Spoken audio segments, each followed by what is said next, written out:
privileged to have the company of Mr. Gavin Faull, the Chairman and President of Swiss-Belhotel International. Gavin, first of all, thanks very much for spending some time with me and welcome, and for your hospitality in the beautiful Victoria Park Swiss-Bell Suites. The best hotel in Auckland. Absolutely. So tell me, Gavin, obviously we're in a little bit of a different world at the moment, but what's a typical day look like for you at the moment? Well, I start late. I start at 9 o'clock in the morning. And of course, the first hour or two of my day is actually thinking about my bankers, looking at where the cash flow is coming from, and just ensuring that the people who are backing me, I communicate with. And of course, bankers are so important, and I probably ring my 5 or 6 bankers at least once a week. Then of course I go through my 200 or 300 emails which people pour into my inbox, and then we're looking at strategy. I will then talk to my operations in New Zealand, in Queenstown and Auckland and in Sydney and Brisbane, who are the closest to us. And then by mid-afternoon, I start my Skype calls. My Skype calls will start from about 3 o'clock in the afternoon, and I go till 10 o'clock at night. And every day I have a call to my management team in Australia and New Zealand, one Skype call. Then I do Indonesia. Yeah. And then on Indonesia, I probably have probably 10 to 15 people. And then once a week after that call, I do the general managers in Indonesia. I have about 80 people online. I then talk to my Hong Kong office. Yeah. And go over where they're at, what they're doing, how they're feeling, and then after that it's the Middle East. You know, the challenges every day is different. Yes. Or a different issue, and you solve one problem today and it comes up in a different form tomorrow. Absolutely.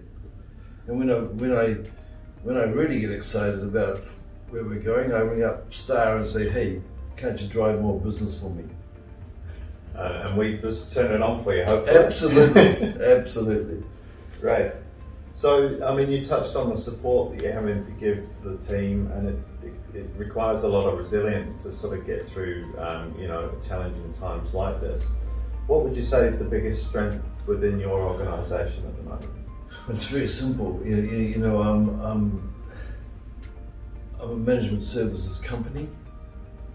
I have probably 10 or 12,000 employees globally, so people are my strength. Okay, I need them, they need us, need me, and we have to leverage strength off each other. So people are clearly number one, and all that comes back to their attitude. It's been amazing during COVID that most of the management team and leaders have really performed. They've really understood where we're going, and so they've really excelled. Yes, well, you certainly see another side of people, don't you, when they're put under a little bit of a different sort of scenario and pressure. Yes. Yes. So you talked obviously about the value of your people and your employees. Where do you find that sort of the great ideas come from within your organisation? I've just had a session this morning. Where do ideas come from? Hotel business is traditional, but the ideas have to come from your people, come from your management. Yes. You know, I've had a lot of people who have been with me for 20 years, 15 years, and also we're having family in the business, means their ideas are more sustainable, they're more long life, because they as I tell most of them, they can't resign. Yes. You know, they're there for life. Yeah. So we have to look at where we're going. But you know, the ideas that come from as a collective approach. I try and have a think tank once a week. The biggest thing with ideas is to believe it will happen and believe you can do it. And that goes right down to the bellboy and right down to, you know, the security guards. They've got to believe in what they're doing. So moving, I guess, away from hotels for a moment, because you talked about your day, which sounds like an extremely busy day focused around your hotel organisation. But I understand that you're also involved in your family farm in Taranaki, which is a beautiful part of New Zealand. Would you mind telling me a little bit about what life was like sort of growing up on the farm? And well, we've had the family farm has been a 5-generational farm, but we only had 100 acres then. Now we've got 1,100, 1,200 acres. So now it's a business. We have 1,500 cows, and of Wow. course, and the farm is in the home where the greatest All Blacks in the world come from. I have to confess a little bit. I've never milked a cow in my life. wow, okay. So I grew up on the edge of the farm, and it was actually run by share milkers, which we still have, but now we get more involved. Yes. So I grew up in this little village of a small school, and you know you had your school, and you had a church, and you had a rugby field. You know, the 3 pillars of a little community. But we had a local. I went to this Harvard University in my village. Right. And that I call it Harvard University because my father was a 4-square grocer. Right. And he built his own shop on the corner of the farm. And so by the time I was 5 years old, I was already in the commerce. I was already into selling things. I was already learning about the 4-square grocery system. Yes. And why you're trying to sell to people, why you're trying to make money to people, why you're trying to serve people.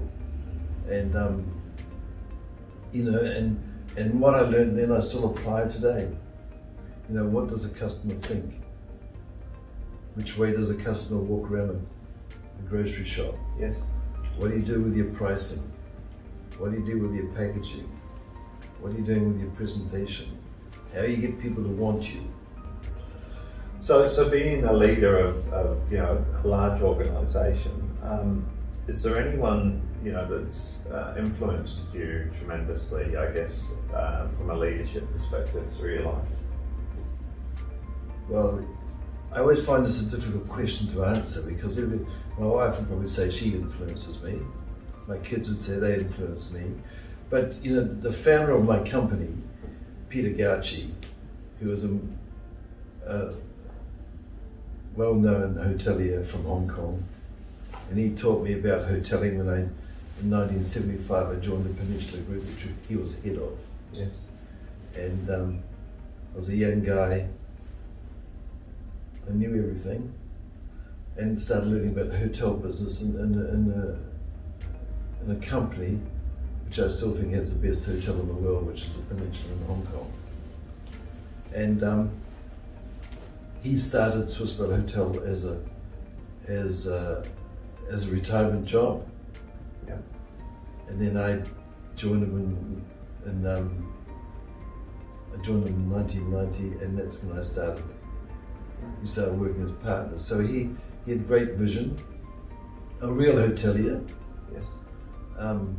Sometimes more focused on service than focused on making money, but in hoteling, you know, you focus on service and the guest first. But all through your life, you've been taught by somebody, whether it's your teacher or your headmaster or your team captain or whatever, or your friends who start moving around. Yeah. Learning never stops, right? Sure. So I guess on that leadership theme, and we've probably covered some of this, but what do you feel is the biggest challenge for leaders at the moment? Challenge is actually economics. Is that you can't survive unless you have a strong economy, or you have an economy which is actually going somewhere, an economy which is helping people to be able to afford what they want in life and feel they're getting somewhere. And of course, from strong economies, you get strong medical systems, strong education systems. Yeah. I think we've lost track a little bit of that. We expect to be looked after. We expect to be paid. And when I grew up, if I didn't have enough money, I worked harder. Or I got a part-time job, or I became a car park attendant like I did at university. I didn't ring up my parents and ask for more money. I didn't go to a bank and get a credit card. I didn't go to the social welfare department, so I needed an allowance. I sat down and said, okay, we have to work a bit harder. That is probably the biggest challenge we're having in controlling COVID. Yeah, agreed. So sort of on that COVID note, and I know that you spend a lot of your time travelling, which will have obviously changed a little bit. I'm going crazy. I haven't been on a plane for 6 months. Yes, well, I was talking to Edward before, and the last time I was away was middle of March, and I met Edward in Jakarta actually at your office. Really? Yes. I see. And ended up kind of rushing back, just pre all of this. But is there where's the sort of first place you'll be heading when you're able, and I guess what's driving that? Well, the first place I go is Indonesia, because that is 50% of my company. And they need the support as my staff as a country. So that would be my first stop. Yeah. So I guess on a lighter note, and we're sort of coming to the end of the sort of more formal questions, but I don't know whether you have time from talking to you, but do you have what's your interests outside of the business environment, I guess, that keep you going? Well, you're supposed to work 24/7, okay? That's probably my biggest challenge with my family, okay? My bachelor son wants to go off on Sunday, he wants to have Sunday off, Others want to go and spend time with their family, which is perhaps the key part of our downtime, is our family time. Yeah. But it's our dairy farm was where we grew up, our heritage, and it's my kids' heritage. So that is a very relaxing part of the game. I'm involved with a few charity situations. I'm involved with a trust in Taranaki about preserving kiwis, about preserving the environment, which are big things. Well, thank you for that. We've just got a few sort of rapid fire questions, I guess, for This is a short answer. short answer. So it's okay, let's tick the box. Are we on the chase, are we? Yeah, almost. So, favourite ice cream flavour? Oh, it's got to be Hokey Pokey. Awesome. Easy. And window or aisle seat? I like the aisle seat, so I can get in and out without disturbing people. Likewise. And you can do what you like. And of course, I always fly economy.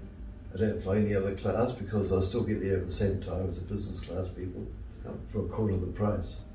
So I like the aisle seat. Although now under COVID, people say you should sit by the window. Yeah, I guess. Lord of the Rings or Avatar? Avatar. It's more. Avatar is more sort of dreaming. Yeah. And sort of like the unreal. Right. What's the first thing you notice about someone when you meet them? I usually probably the colour of their hair. Because I can be because I've gone blonde, so I can be. But it's really the smile. It's really whether and you can feel whether they're happy to be alive.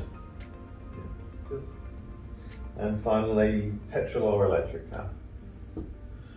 It's got to be electric, okay?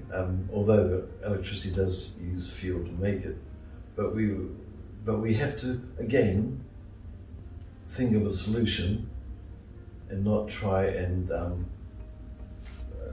challenge the problem all the time. And I guess just as a final one, so sport. Do you have a favourite sport? What a silly question.